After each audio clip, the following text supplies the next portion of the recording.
কিছু কিছু সময় এমন এমন সবজি থাকে যেগুলো থাকলে আর মাছ মাংসের দরকার হয় না, তৃপ্তি করে এক প্লেট ভাত নিমিশেই খাওয়া যায়। হ্যালো এভরিওয়ান, আসসালামু আলাইকুম। কেমন আছেন সবাই? আশা করছি আল্লাহ তাআলার অশেষ রহমতে সবাই অনেক ভালো আছেন। আমরাও আপনাদের দোয়ায় ও ভালোবাসায় আলহামদুলিল্লাহ অনেক ভালো আছি। আজকের পর্বে রান্না করে দেখাবো পুঁই শাকের দানা দিয়ে চিংড়ি মাছ। সবাই একটি লাইক দিয়ে ভিডিওটি প্রথম থেকে শেষ পর্যন্ত কন্টিনিউ করবেন। যারা ইউটিউব থেকে ভিডিওটি দেখবেন, নতুন বন্ধু হয়ে থাকলে চ্যানেলটা সাবস্ক্রাইব করে আমার পাশেই থেকে যাবেন। এই খাবারটি প্রথমবার যখন এনেছিল রান্না করার পর এত মজা হয়েছিল, সেজন্য আরও একবার নিয়ে আসলো। পুঁই শাকের দানাগুলো দেখতে বেশ সুন্দর ছিল, যেগুলো লাল টাইপের দানা ছিল সেগুলো আমি একটু টিপ দিয়ে দেখতেছিলাম। পুঁই শাকের দানাগুলো আমি খুব সুন্দর করে বেছে নিয়েছি, এরপর পানি দিয়ে পরিষ্কার করে ধুয়ে নিয়েছি।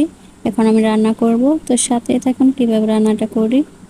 আর এদিকে চিংড়ি মাছ কেটে বেছে ধুয়ে নিয়েছি, সাথে একটি আলু নিয়েছি ছোট ছোট টুকরো করে। চিংড়ি মাছ আলু দিয়ে আজকে রান্না করব। রান্নার জন্য চুলায় কড়াই বসিয়ে দিলাম, কড়াইতে দিয়ে দিলাম সয়াবিন তেল। তেল গরম হওয়ার পর দিয়ে দিলাম পেঁয়াজ কুচি।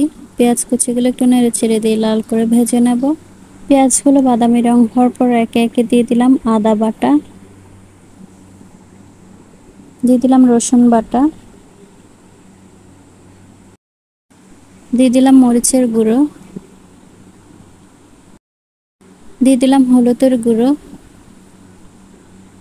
দিয়ে দিলাম লবণ, দিয়ে দিলাম ধনিয়ার গুঁড়ো। এরপর সামান্য পানি দিয়ে দিলাম। এরপর মশলাটা খুব ভালো করে নেড়েচেড়ে দিলাম। মশলা খুব ভালো করে নেড়েচেড়ে দেওয়ার পর চিংড়ি মাছগুলো দিয়ে দিলাম। এবার খুব ভালো করে নেড়েচেড়ে দিয়ে মশলাটা কষিয়ে নেব কিছুক্ষণ। মশলা খুব ভালো করে কষানো হয়ে গেছে, এরপর পুঁই শাকের দানাগুলো দিয়ে দিলাম। এবার খুব ভালো করে নেড়েচেড়ে দিয়ে কিছুক্ষণ কষিয়ে নেব। পুঁই শাকের দানাগুলো আমার বেশ কিছুক্ষণ কষানো হয়ে গেছে। এখন রান্নার জন্য পর্যাপ্ত পরিমাণে পানি দিয়ে দিলাম। এই পানিতে রান্না হয়ে যাবে। এইবার খুব ভালো করে নেড়েচেড়ে ঢাকনা দিয়ে ঢেকে রান্নাটা করে নেব। প্রতিদিন আমি যে রান্না বান্নাগুলো করি সিম্পলভাবে আপনাদের সাথে শেয়ার করার চেষ্টা করি। বেশ কিছুক্ষণ পর ঢাকনা খুলে একবার দেখে নেব। আমার রান্না হয়ে গেছে। এখন আমি নামিয়ে পরিবেশন করে নেব। সবশেষে দেখুন একবার পুঁই শাকের দানা দিয়ে চিংড়ি মাছ রেসিপি কেমন লাগছে কমেন্ট করে অবশ্যই জানাবেন। ভালো লাগলে একটি লাইক অবশ্যই দিবেন। ভিডিওটি ভালো লাগলে লাইক কমেন্ট শেয়ার করে পাশে থাকবেন। তো আমার রান্না শেষ, এখন আমি দুপুরের খাবার খেতে বসবো।